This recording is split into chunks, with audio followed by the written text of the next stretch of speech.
거울이 있는 방, 경기 외곽에 자리한 오래된 양로원. 낡았지만 조용하고 자연이 많은 곳이라 새로 입소한 은주 할머니는 그래도 이곳이라면 마지막 삶을 차분히 보낼 수 있을 거라 생각했다. 방 문을 열자마자 그녀의 시선은 한 곳에서 멈췄다. 창가 옆에 덩그러니 세워져 있는 오래된 전신 거울. 나무 틀은 군데군데 벗겨지고 금이 가 있었고 이 거울만 방의 분위기와 어울리지 않게 너무 낡아 있었다. 아이고, 저 거울은 버리자니 아까워서 그냥 두고 있어요. 간호사가 가볍게 웃으며 말했다. 밤에 불 끄고 보면 좀 으스스하긴 하지만요. 그 말에 은주는 피식 웃었지만 속으로는 조금 불편했다. 새로운 환경이라서일까 괜스레 거울이 자신을 향해 서 있는 것 같았다. 그리고 첫날 밤 잠을 청하던 은주는 이상한 기분에 눈을 떴다. 실내 등은 꺼져 있었지만 창문에서 들어오는 희미한 가로등 불빛이 방 안을 비추고 있었다. 그 순간 거울 속에서 무언가가 움직였다. 은주는 몸을 일으켜 거울을 바라봤다. 거울 속엔 자신이 서 있었다.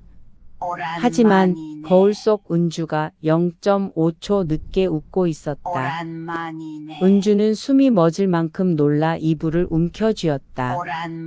저게 뭐야? 천천히, 아주 천천히 거울 속 은주가 입꼬리를 올렸다. 그러나 실제의 은주는 웃지 않았다. 은주는 비명을 삼키듯 입을 막았다. 다음 순간 거울 속 은주가 가만히 입을 떼었다. 오랜만이네. 목소리는 너무 작았지만 분명 들렸다. 은주는 숨도 못 들이킨 채 눈을 크게 뜬 채로 밤을 넘겼다. 거울 속의 대답. 다음 날 간호사는 은주의 퀭한 눈을 보고 걱정했다. 거울 이야기를 들은 간호사는 기분 좋게 웃으며 말했다. 아이고 어르신 헛것 보신 겁니다. 저 거울 오래돼서 반사가 좀 이상해요. 하지만 은주는 확신했다. 그건 헛것이 아니었다. 그날 낮 은주는 커튼을 뜯어 거울 전체를 가려버렸다. 그렇게 해야 마음이 놓일 것 같았다. 그런데 다음 날 아침 커튼이 바닥에 떨어져 있었다. 누가 치웠느냐고 간호사에게 묻자 저는 안 들어갔어요. 라고 답했다. 하루가 지나고 또 하루가 지나며 은주는 점점 불안해졌다. 밤이 되면 거울이 자신을 바라보고 있다는 느낌이 들었다. 그런데 그날 밤, 탁! 커튼이 스스로 떨어졌다. 은주는 떨리는 손으로 시선을 돌려 거울을 마주했다. 그곳에는 거울 속 은주가 활짝 웃고 있었다. 왜 가려? 차갑고 떨리는 목소리. 너 왜 이제 왔어? 은주는 그때 처음 느꼈다. 이 존재는 나를 알고 있다. 은주는 떨리는 목소리로 물었다. 너 누구야? 거울 속 존재가 대답했다. 너잖아. 아니 어쩌면 나일지도 모르고.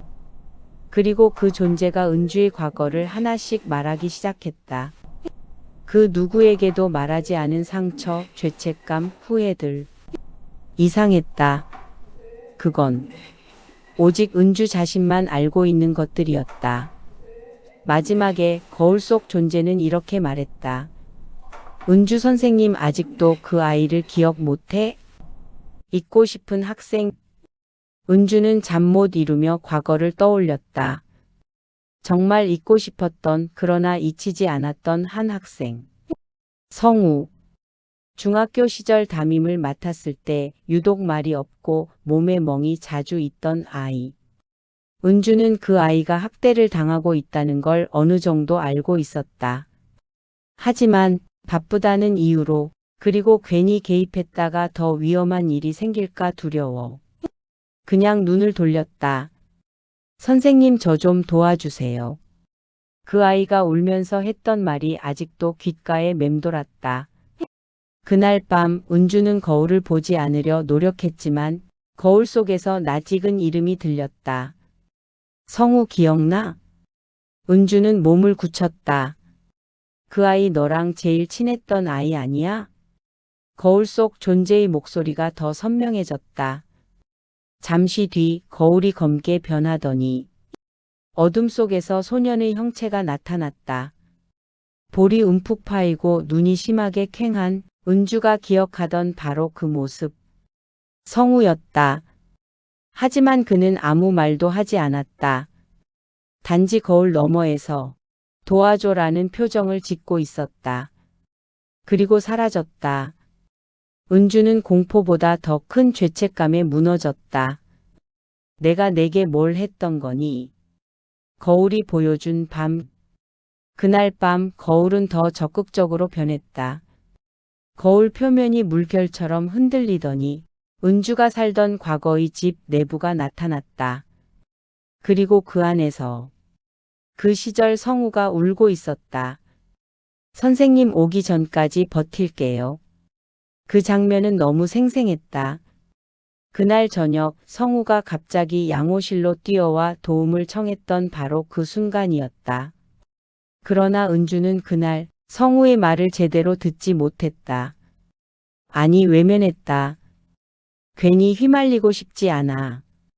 그렇게 생각했던 자신의 모습이 떠올라 은주는 눈물을 흘렸다. 그때 성우가 거울 속에서 고개를 들며 말했다. 선생님 왜 안 왔어요? 그 목소리는 살아있는 아이의 목소리가 아니었다. 절박하고 울고 깨어진 목소리. 은주는 온몸이 떨렸다. 성우야 미안하다 미안해. 그 말을 하는 순간 거울이 갑자기 흔들리기 시작했다. 거울이 무언가를 열어젖히려고 하는 것처럼. 숨겨진 죄. 문득 거울 속 장면이 흐릿하게 변했다. 그리고 새로운 장면이 나타났다. 성우가 살던 집. 그곳에서 들리던 고함 소리. 무언가 부딪히는 소리. 아이의 흐느낌. 그리고 성우의 마지막 순간. 은주는 그 장면을 보며 몸을 부르르 떨었다. 거울이 은주의 죄를 하나씩 들춰내고 있었다.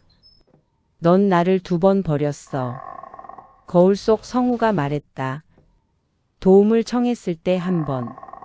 그리고 내가 사라졌을 때 또 1번. 은주는 울부짖었다. 그땐 나도 너무 힘들어서 두려웠어. 그래서 넌 날 버린 거야? 은주는 더는 견딜 수 없었다.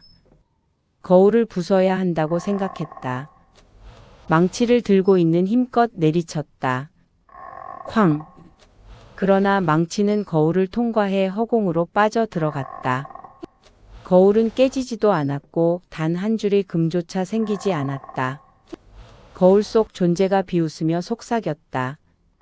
여긴 나만의 세계야. 거울 속에 갇힌 소년. 거울은 마침내 성우의 진짜 이야기를 보여주기 시작했다. 성우는 그날 집에서 무자비한 폭행을 당했고 도망치려다 계단에서 밀려 떨어져 의식을 잃었다. 그 아이는 죽기 전 마지막으로 선생님 불러줘 라고 중얼거렸다. 그 말이 은주의 가슴을 찔렀다. 그리고 성우는 죽었다. 그 아이의 영혼은 도움을 청한 그 순간의 모습 그대로 거울 속에 갇혀버렸다. 성우의 유령이 울며 말했다. 선생님이 와줬으면 난 살았어. 은주는 무너졌다. 미안해 정말 미안해 제발 용서해줘. 하지만 거울은 그런 은주를 냉정하게 바라보기만 했다. 마지막 부탁. 그날 밤 성우는 처음으로 은주에게 원망이 아닌 다른 표정을 보였다. 선생님 난 이제 무섭지 않아요. 은주는 눈물을 훔치며 물었다. 그럼 넌 왜 아직 여기에 있는 거니? 내가 죽은 이유. 그걸 아무도 모른다는 게 너무 억울했어요. 성우는 자신의 죽음에 관련된 증거가 폐가 같은 오래된 건물에 남아 있다고 했다. 선생님 제발 그걸 찾아서 세상에 알려주세요. 은주는 노구를 이끌고 간호사의 도움을 받아 성우가 말한 폐가로 향했다. 폐가는 어둡고 차가웠다. 하지만 은주는 손전등을 켜고 한 발 한 발 들어갔다. 오래된 상자 속에서 성우의 피 묻은 옷, 학대 기록이 적힌 낡은 공책, 그리고 육골 일부를 발견했다. 은주는 울음을 터뜨렸다. 성우야, 내가 데려갈게. 이제 끝내자. 거울 너머로 사라진 아이. 은주는 경찰서에 모든 증거를 제출했다. 경찰은 즉시 수사를 시작했고 성우의 죽음은 수십 년 만에 사건으로 재조명되기 시작했다. 은주는 마음속 무거운 돌이 내려가는 듯 했지만 돌아오는 길에 갑작스레 심장 통증을 느꼈다. 양로원으로 실려온 그녀는 의식을 잃은 채 거울 앞에 놓여 있었다. 그때 거울이 천천히 빛나더니 성우의 모습이 나타났다. 선생님 고마워요. 이제 정말 가볼게요. 그리고 성우는 거울 속에서 서서히 빛으로 바뀌며 사라졌다. 은주가 마지막으로 거울을 바라봤을 때 거울 속에는 성우가 아니라 20대의 젊은 은주가 서 있었다. 그 젊은 은주는 은주를 바라보며 이렇게 말했다. 이제 내 차례야. 그리고 손을 내밀었다. 은주는 아무 말도 못한 채 거울 속으로 빨려 들어가듯 사라졌다. 다음 날 방에는 깨끗한 새 거울만이 놓여 있었다. 아무도 모르는 사이 거울이 다시 누군가를 기다리고 있었다. 안녕하세요. 중국 조심하세요. 구독, 좋아요, 알림 주세요.